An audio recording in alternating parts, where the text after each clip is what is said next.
Salam jumpa kembali dulur semua, dan saat ini saya ingin mengulas sedikit tentang undang-undang penistaan agama. Saya sendiri tidak pernah tahu, tidak pernah baca, tidak pernah lihat undang-undang itu. Tahunya ya dari kasus-kasus, dari kasus Arswendo Atmowiloto puluhan tahun yang lalu. Dia kalau nggak salah dia di penjara karena dianggap menista agama, karena membuat survei orang-orang terkenal di seluruh dunia yang ternyata Nabi Muhammad tidak menduduki ranking 1 ya. Kemudian sebelumnya ada Ahok, juga ada sekarang on proses Muhammad KC.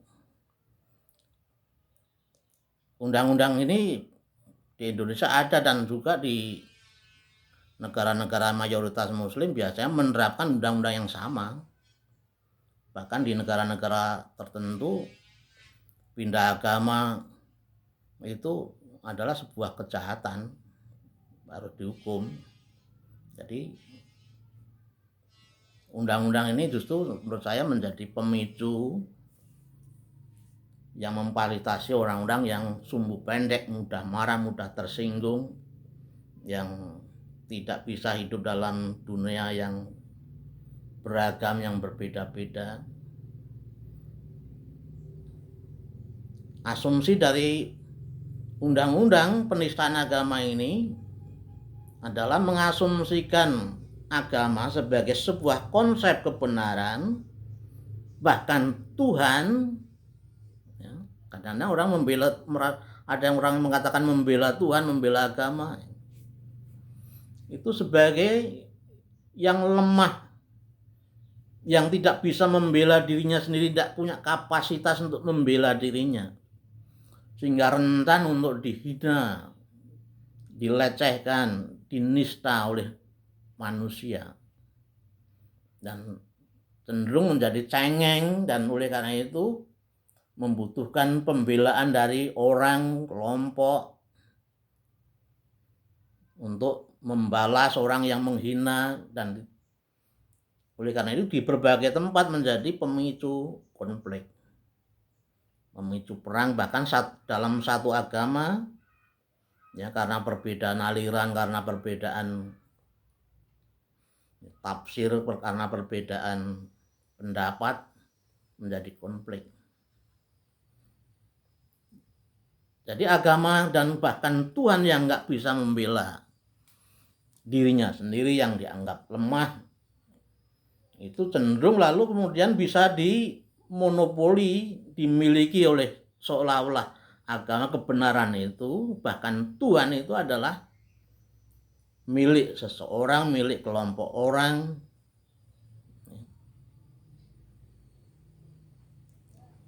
Dan oleh karena itu Tuhan menjadi sub, bukan yang mengatasi segala sesuatu. Ya, di dalam kekristenan tidak ada konsep membela Tuhan, tidak ada. Bahkan Tuhanlah yang membela umatnya, dialah yang berdoa bagi umatnya. Dulu ada dalam kitab suci, dalam Kisah Rasul, itu ada pengalaman Saulus, seorang kelompok Farisi yang berkobar-kobar penuh dengan kebencian, merasa harus membela agama dan membela Tuhan terhadap kekristenan yang dianggap sesat, menghina Tuhan, menghina agama, karena Kristus dianggap dipercaya sebagai anak Tuhan, sebagai Tuhan sendiri, itu dianggap menghina. Sehingga Saulus yang masih muda waktu itu memimpin pergerakan untuk menganiaya dan membunuh jemaat-jemaat Kristen. Ada sebelum, kemudian ada namanya Stefanus dibunuh, dan ketika hendak ke Damsyik Stefanus dan rombongannya, dia di tengah jalan dijumpai oleh Tuhan Yesus dalam suara, dan dia sendiri menjadi buta, tidak tahu dan lumpuh. Dan dalam suara itu, ya, saya bacakan ini di Kisah Rasul itu, ya, katakan Tuhan Yesus, Saulus mendengar suara, Saulus, Saulus, mengapakah engkau menganiaya aku? Saulus kaget. Siapakah engkau, Tuhan? Katanya, akulah Yesus yang kau aniaya itu. Jadi ternyata dia menganiaya Yesus, menganiaya jemaat, menganiaya Yesus. Dan kemudian dia bertobat, berubah menjadi Paulus, dari Saulus menjadi Paulus, dan bahkan dia dipakai oleh Tuhan, berubah 180 derajat dari penganiaya menjadi orang yang dianiaya oleh karena Kristus, menjadi orang yang dipenjara oleh karena Kristus. Ini berubah 180 derajat. Ini pengalaman. Jadi Tuhan itu punya kapasitas, punya otoritas, punya kuasa untuk membela dirinya sendiri.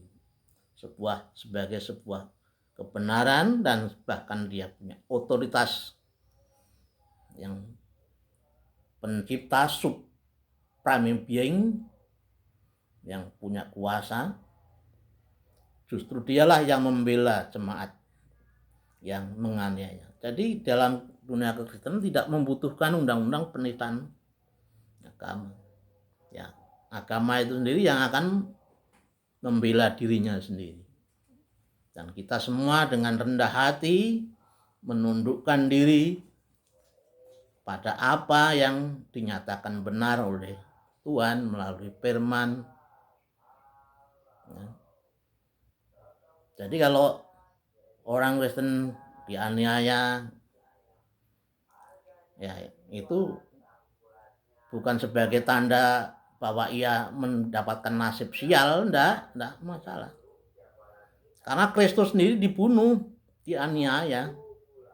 Bahkan di dalam kitab Injil Yohanes juga dikatakan, ya, di sana, kalau ada orang menganiaya kamu, ya, merasa adalah mentaati Tuhan, ya, merasa mentaati Tuhan,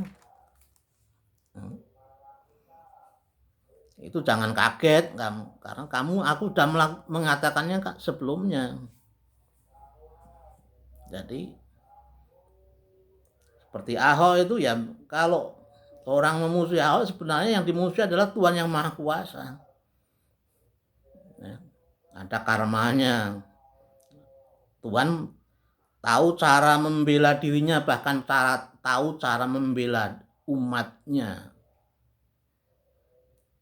Jadi tidak perlu kalau orang di proses hukum berarti itu salah, ya belum tentu.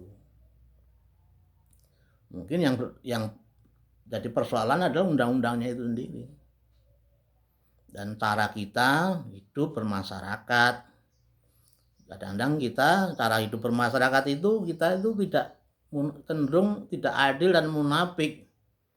Maunya menang sendiri, tidak mau dinilai tapi sering menilai. Dan oleh karena itu di kitab suci itu ya juga ada, ya, apa itu prinsip mesti, ya, dalam hidup bermasyarakat, hidup bersama-sama dengan berbagai perbedaan itu, ya.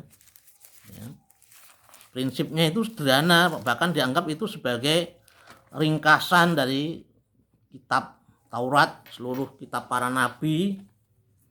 Segala sesuatu ini di Injil Matius pasal 7 ini diisi khotbah di bukit, ya. Ketika Tuhan Yesus khotbah di bukit,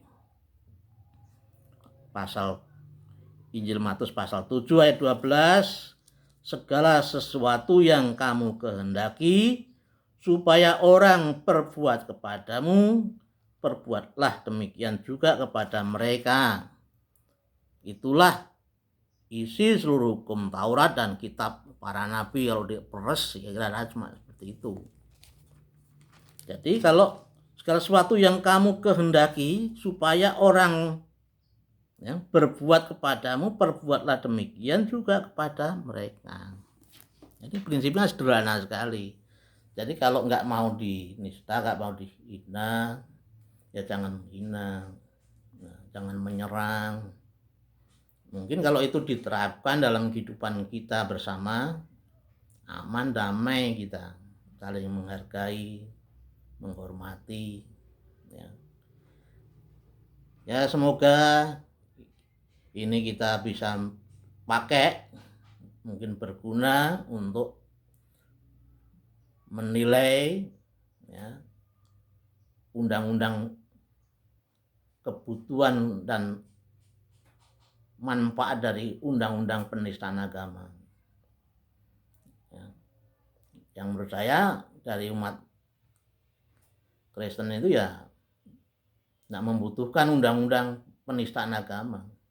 Kalau orang membela itu bukan membela agama dan bukan membela, apalagi membela Tuhan, ya membela kepentingannya sendiri. Membela kepentingan sendiri dengan banyak nuansa politik, ekonomi, ya macam-macam. Tapi yang jelas ya, sebenarnya dengan otoritas Tuhan dan asumsi agama sebagai konsep kebenaran bisa membela dirinya sendiri, itu tidak dibutuhkan undang-undang penistaan agama. Ya, semoga ini bermanfaat ya, dalam menilai kasus-kasus yang sudah lama maupun yang sedang on proses. Ya, mungkin juga orang yang diadili itu menjadi kanon, ukuran tentang sikap kita kepada Tuhan. Ya, sama seperti gereja mula-mula menjadi kanon sikap kita kepada Tuhan, sikap kita pada gereja mula-mula adalah sama dengan sikap kita pada Tuhan. Sehingga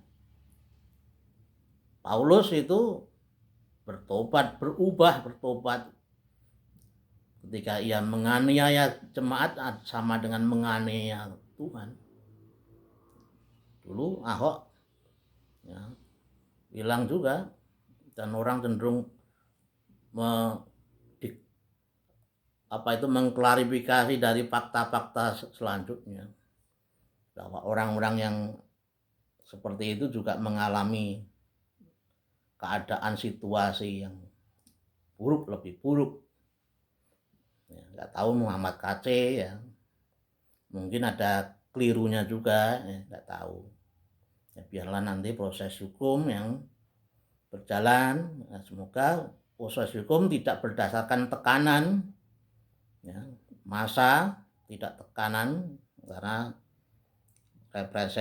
representasi dari organisasi massa keagamaan di Indonesia marah kalau nggak diproses, maka akan dendam pada kepolisian dan sebagainya. Jadi kadang-kadang tekanan massa ini menjadi kadang-kadang lebih efektif, sehingga hukum menjadi berjalan bukan berdasarkan prinsip hukum sendiri, kadang-kadang berdasarkan tekanan massa.